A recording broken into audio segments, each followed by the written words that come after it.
खूबसूरत बिंदु आपने उठाए। मैं नेहा जी आपके पास आऊंगा, फिर मैं मीनू जी के पास आता हूँ। हमारे ब्रह्म ऋषि कहते हैं कि मैं तो कभी भी झोला उठा के चला जाऊंगा, पर जिसे 20 करोड़ की रेंज रोवर और बीएमडब्ल्यू में घूमने का शौक हो, जिसे क्या कहते हैं कि अगर आध्यात्म में जाना है केदारनाथ पे तो 100 कैमरे लेके जाते हैं और वहां जाके सिद्धि प्राप्त करते हैं 100 कैमरों के सामने। 8,500 करोड़ के बोइंग 777 में उड़ते हैं, क्योंकि मुकाबला करना था अमेरिका के एयरफोर्स 1 का, तो 8,500 करोड़ झोंक दिए गए उसके अंदर।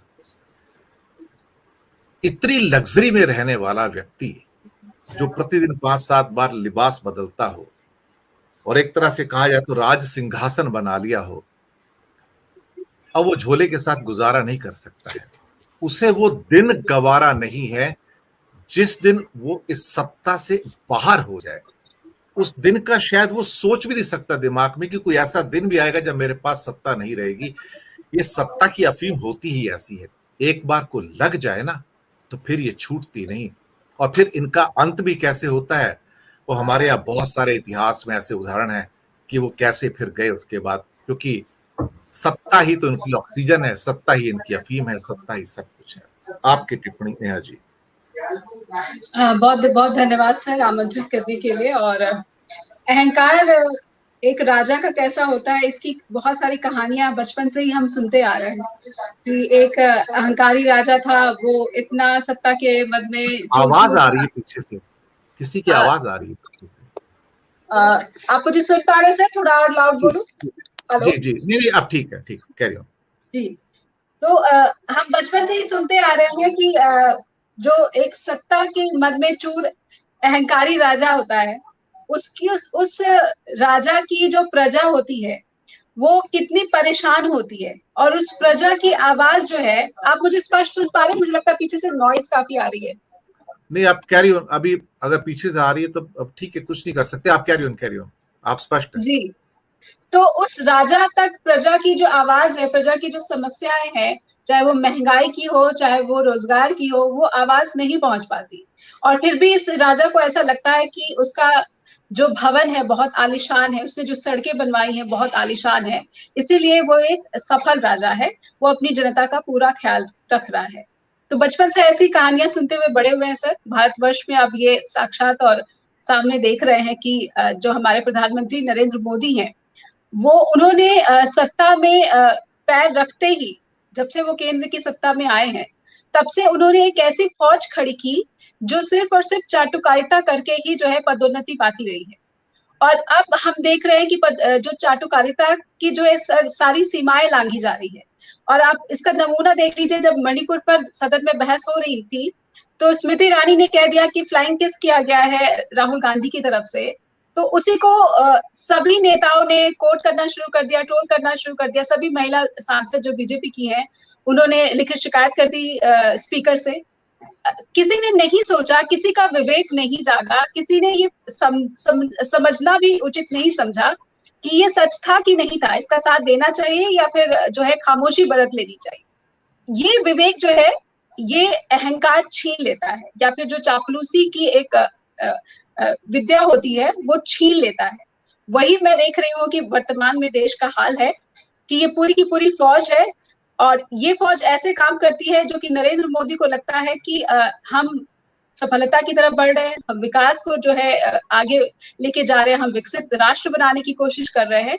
लेकिन सच्चाई तो ये है सर कि जो जनता है, जो प्रजा है, वो परेशान है। और एक नमूना जो है आज, बहुत ही वाहियात नमूना है बल्कि इस चाटुकारिता और इस अहंकार का, कि एक टीचर को नौकरी से निकाल दिया गया और कहा गया कि कोड ऑफ कंडक्ट का उन्होंने उल्लंघन कर दिया है।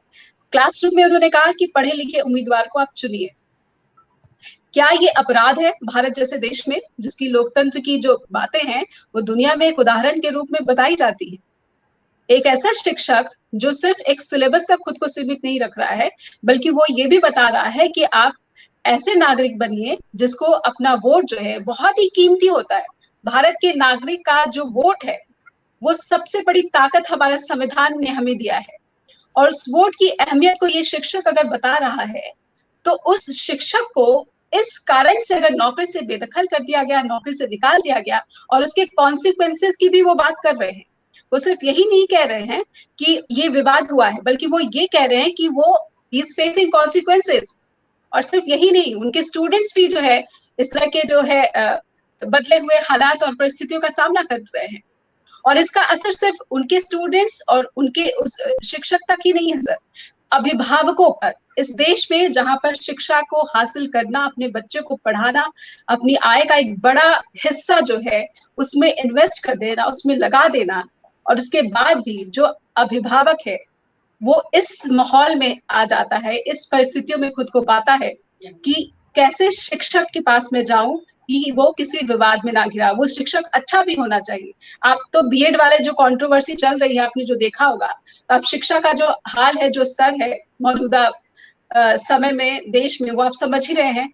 और इस परिस्थिति में अगर एक शिक्षक अच्छी बातें करता हुआ नजर आता है, तो फिर पता चलता है कि वो किसी विचारधारा के शायद खिलाफ बोल गया। हालांकि स्पष्ट रूप से ये नहीं था कि उसने किसी पार्टी का नाम लिया हो, या फिर किसी उम्मीदवार का नाम लिया हो, या किसी नेता का नाम लिया हो। उन्होंने तो बस यही कहा कि पढ़े लिखे उम्मीदवार को।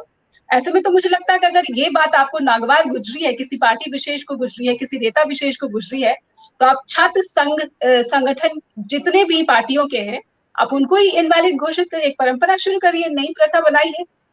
लेकिन उसमें तो आपके जो छात्र संगठन के जो नेता है वो हुड़दंग मचाते हैं, और फिर आप मौन व्रत धारण कर लेते हैं। जितनी भी हिंसा आप देखते हैं, जो जितनी भी यूनिवर्सिटी में जो छात्र गुटों के बीच लड़ाई झगड़े होते हैं, उस पर एक भी जिम्मेदाराना जो बयान स्टेटमेंट आनी चाहिए वो नहीं आती। लेकिन जब इस तरह की बातें आती हैं, तो आप देखिए किस तरह से जो है ट्रोल आर्मी खड़ी हो जाती है और उसको ट्रोल करना शुरू कर दिया जाता है। ये किस तरह का कोड ऑफ कंडक्ट है, जहां पर अशोका यूनिवर्सिटी जैसे, हम कहते हैं कि हम विकसित देश में जिस तरह की यूनिवर्सिटी है वैसे यूनिवर्सिटी बनाएंगे, लेकिन जब एक रिसर्च पेपर के लिए एक प्रोफेसर को इस्तीफा देने पर मजबूर किया जाता है, तो आप सोच सकते हैं कि अहंकारी राजा की जो प्रजा है वो किस तरह से त्राही त्राही कर रही है।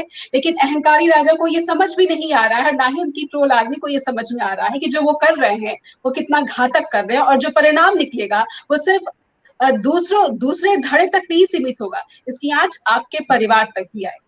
जी सर। एक सवाल है आपसे नेहा जी, फिर मैं मीनू जी के पास आता हूं।